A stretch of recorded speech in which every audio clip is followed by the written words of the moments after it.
Bonjour la famille. Vraiment, je suis heureuse de vous retrouver encore ce matin.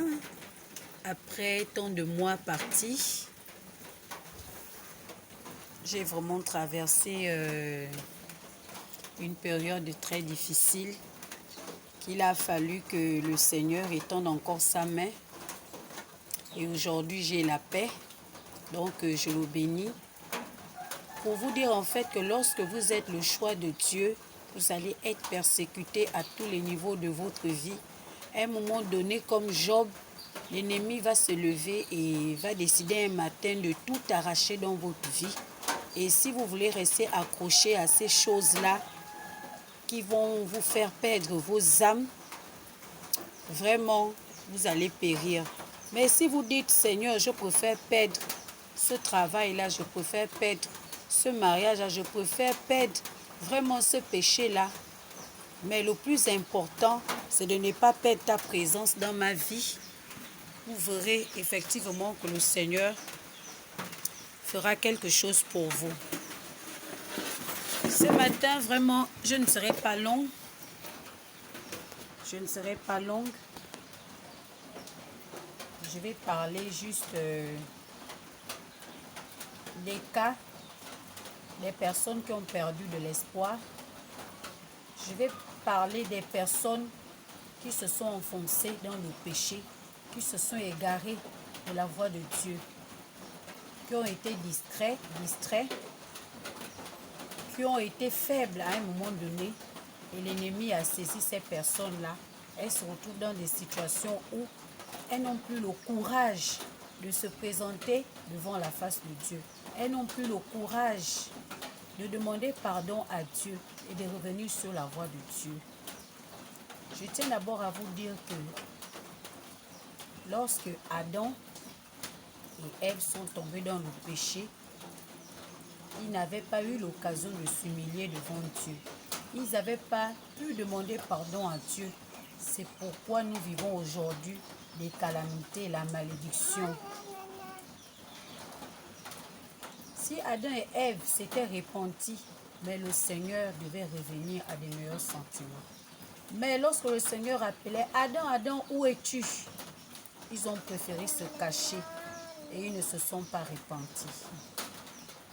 Aujourd'hui, je parle à quelqu'un qui est dans une situation déprimée. Je parle à quelqu'un qui s'est enfoncé et pourtant que le Seigneur appelle tous les jours. Mais l'esprit de culpabilité, l'esprit de peur, l'esprit de crainte engloutit cette personne-là. Les mauvaises fréquentations, les mauvaises compagnies ont entouré cette personne-là, l'entoure tous les jours, qu'elle n'a même plus la force ni la capacité de capter la voix de Dieu. Cette personne n'a même plus la force d'entendre la voix de son Dieu. Et pourtant, son Dieu lui parle dans sa conscience, lui parle dans son cœur. Qu'est-ce que la vie que tu mènes là? Et c'est ce que j'avais prévu pour toi. Éloigne-toi de cette voie-là. Cette voie n'est pas bonne, mais le cœur est tellement endurci. Mais les mauvaises fréquentations l'ont tellement entouré qu'il s'est dit, ah, je m'en fous. Et puis quoi encore? Pourquoi Dieu a permis que je perde un enfant? Pourquoi Dieu a permis que je perde mon mariage? Pourquoi Dieu a permis que je n'ai pas de travail? Pourquoi Dieu a permis que je tombe dans ce péché-là? Il ne m'a pas soutenu. Pourquoi? Oui. Dieu nous laisse la latitude de choisir entre le bien et le mal. Maintenant, si tu choisis le mal, que veux-tu que Dieu fasse? Ce que Dieu peut faire, c'est de t'interpeller. Ce que Dieu peut faire, c'est susciter des murailles pour que tu reviennes à lui. Maintenant, si tu restes enfoncé, si tu restes endurci, Dieu ne pourra rien faire. Et tu vas être au niveau où on dira, et pourtant, il priait déjà. Et pourtant, elle était belle. Et pourtant, elle avait déjà son travail. Et pourtant, elle était déjà... Mais le Seigneur ne pourra plus rien faire. On va dire, qu'est-il arrivé à cette maison? Mais ce serait trop tard. Donc ce matin, je tiens à te dire, mon frère, ma soeur, mon fils, ma fille, Ma mère, mon père, que Dieu ne t'a pas condamné. Dieu ne t'a pas condamné. Tu n'as pas besoin d'aller dans une église aujourd'hui. Tu n'as pas besoin de te dire, je dois aller voir un homme de Dieu pour confesser mon péché, pour me repentir. Tu n'as pas besoin de cela. La preuve en est qu'aujourd'hui, les églises sont fermées. Mais l'église vit au-dedans de toi. Dieu vit au-dedans de toi. Va dans ta chambre, mets-toi à genoux. Pleure devant ton Dieu. Demande pardon à ton Dieu, car il vit au-dedans de toi. Tu as la plus grande des églises, c'est ton cœur. Tu as le plus grand conseiller, c'est ta conscience. C'est ta vision lorsque tu dors. C'est ta Bible. C'est ton enfant qui peut te parler à côté de toi. C'est un voisin qui peut te parler à côté de toi. Tu as la plus grande des églises. L'ennemi a pris le contrôle dans le monde.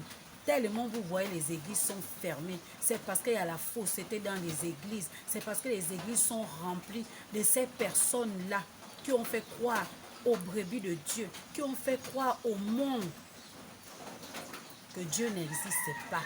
Ils sont remplis dans les églises, ils ont fait vider les assemblées, mais pourtant ils sont là, assis au premier banc dans les églises, pensant que ce sont des saints, mais eux, ils font partie des brebis de Dieu. Pour te dire, tu n'as pas besoin d'aller voir un homme de Dieu. Un homme de Dieu que tu vas aller confesser ton péché, ce sera étalé dans l'assemblée, ou ce sera dès que tu pars, il commence à te critiquer. Tu as l'église au-dedans de toi. Tu as Dieu au-dedans de toi.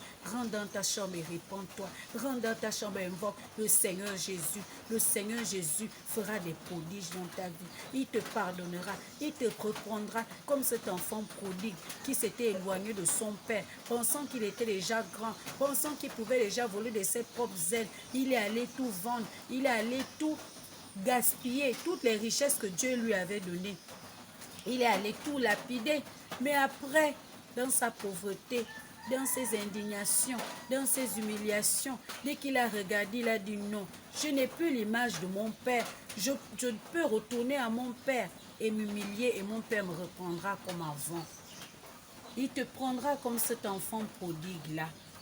Et il te redonnera tout ce que l'ennemi t'avait volé. Il te redonnera même son image. Car le Seigneur ne condamne personne. Il t'accueillera même plus que ceux qui ont fait des années dans les assemblées. Il t'accueillera même plus que ceux qui sont devant lui tous les jours. Il s'empressera pour venir t'écouter. Que mon Dieu, tant d'années, tant de mois, j'ai attendu mon fils pour qu'il revienne à moi. Maintenant qu'il est revenu, j'ai hâte de l'écouter. Il essuiera tes larmes. Ne te condamne plus, mon frère, ma soeur. Ne te condamne plus. Le Seigneur ne condamne personne. On nous a mis ça dans les oreilles. Oh, Dieu te condamne. Oh, vraiment, Dieu va te frapper à cause de ça. C'est faux.